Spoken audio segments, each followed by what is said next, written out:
राधे राधे दोस्तों। आज की कहानी है ईमानदारी का फल। दिलीप जी हमारे पड़ोस में रहते थे। वह दिल्ली काम करते थे। काम पर ही उनका देहांत हो गया। उनकी लाश को घर लाया गया और अंतिम संस्कार किया गया। दिलीप जी के देहांत को 5 दिन हो चुके थे। पूरे घर में शोक का माहौल था। घर के अंदर उनकी पत्नी रो रही थी। बेटे अपने पिता के बिना जीवन की कल्पना नहीं कर सकते थे और गांव के लोग भी दुखी थे। घर में कोई ना कोई आकर उनकी अच्छाइयों की चर्चा कर रहा था। लेकिन एक दिन सभी लोग शोक मना रहे थे। एक गाड़ी उनके घर के सामने आकर रुकी। यह गाड़ी किसी आम गाड़ी की तरह नहीं थी, बल्कि एक बड़ी काले रंग की कार थी। गाड़ी से एक आदमी बाहर निकला, जिसे देखकर सभी चौंक गए। वह आदमी उम्र में थोड़ा बड़ा था, परंतु उसकी आंखों में गंभीरता थी। उसका पहनावा साधारण था, लेकिन उसके चेहरे पर एक तरह का आत्मविश्वास था। वह धीरे धीरे घर के अंदर आया और सभी लोगों के बीच आकर खड़ा हो गया। फिर उसने पूछा, दिलीप जी का वारिस कौन है? यह सुनकर सब लोग चुप हो गए। यह आदमी कौन था और क्या चाहता था? किसी को कुछ समझ नहीं आ रहा था। दिलीप के तीनों बेटे खड़े हो गए। उनको लगा कंपनी वालों ने पैसे भेजे हैं। तब बड़े बेटे ने कहा, हम उनके बेटे हैं, आपको हमसे क्या काम है?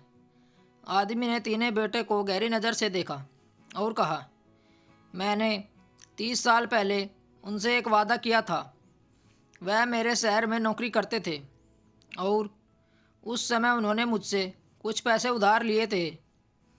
अब वह रकम ब्याज सहित 20 लाख रुपए हो चुकी है।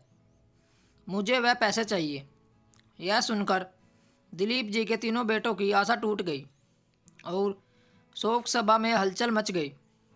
दिलीप का बड़ा बेटा, जो एक सरकारी अधिकारी था, वह खड़ा हुआ और बोला, आपके पास क्या सबूत है कि मेरे पिताजी ने आपसे पैसे उधार लिए थे?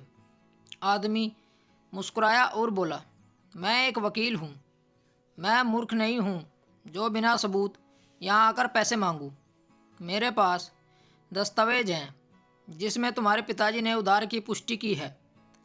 बड़े बेटे ने घूरते हुए कहा, मैं किसी का कागज को नहीं मानता। मेरे पिताजी के निधन के बाद आप तुरंत आ गए। यह सब धोखा लगता है। अगर मेरे पिताजी ने उधार लिया था तो वह ख़त्म हो चुका है और मैं आपको साफ इनकार करता हूँ।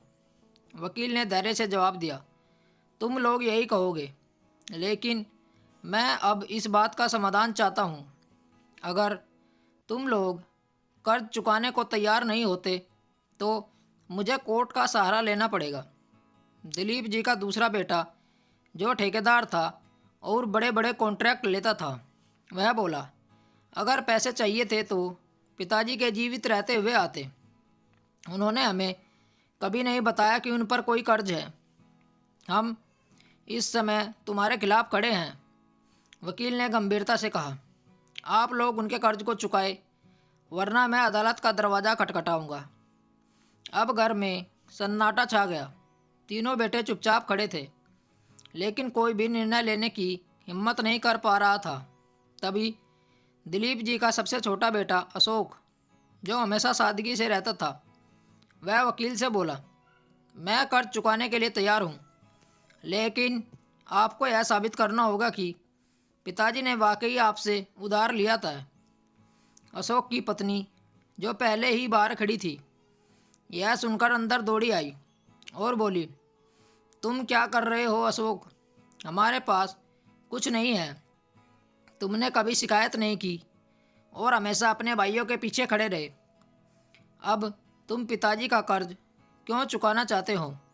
अशोक ने अपनी पत्नी को शांत करते हुए कहा, हमारे पास जो कुछ भी है वह मैं तुम्हारे साथ बांटूंगा, लेकिन पिताजी की इज्जत के सवाल पर मुझे कोई समझौता नहीं करना। उसकी पत्नी ने रोते हुए कहा, हम गरीब हैं और तुम कर्ज का भार कैसे उठाओगे? अशोक ने अपनी पत्नी का हाथ पकड़ते हुए कहा, यह मेरे लिए सिर्फ पैसा नहीं है, यह मेरे पिता का सम्मान है। मैं कर चुकाऊंगा, चाहे जो भी हो। अशोक के शब्दों ने वातावरण को पूरी तरह से बदल दिया। सभी लोग अशोक की तरफ देख रहे थे, जिससे उसने अपने परिवार के अन्य सदस्यों से अलग एक साहसिक कदम उठाया। वकील ने मुस्कुराते हुए कहा, तो क्या अब आप कर्जा चुकाने को तैयार हैं? अशोक ने दृढ़ता से कहा, हाँ, मैं तैयार हूँ। मेरे पास पैसे नहीं हैं, लेकिन मैं अपने हिस्से की ज़मीन का एक टुकड़ा दे सकता हूँ। इस पर वकील ने फिर से गहरी निगाहों से दिलीप के बड़े बेटों की तरफ देखा और कहा, क्या आप लोग भी अपने छोटे भाई का साथ देंगे? लेकिन दोनों बड़े भाई खामोश रहे। उन्होंने कभी अपने छोटे भाई की मदद नहीं की। तभी वकील ने बड़ा खुलासा किया, 30 साल पहले आपके पिताजी और मैंने कुछ शेयर खरीदे थे। उस समय उनका मूल्य कुछ भी नहीं था, लेकिन अब वह शेयर बिक चुके हैं और उनका मूल्य बढ़कर 30 लाख रुपए हो गया। और इसका आधा हिस्सा तुम्हारे पिताजी का है और इसका सही हकदार अशोक है, क्योंकि उसने अपने पिता की इज्जत और कर्ज चुकाने की जिम्मेदारी ली है। यह सुनते ही सब लोग हैरान रह गए। दिलीप जी के बड़े बेटे और उनकी पत्नियों के चेहरे उतर गए। उन्हें अब समझ आया कि अशोक ने क्या किया था। वकील के इशारे पर इसके आदमी एक सूटकेस ले आकर आए और अशोक को दे दिया। अशोक ने सूटकेस खोलकर देखा तो वह पैसों से भरा था। अशोक ने अपने पिता की इज्जत को बचाने का काम किया था।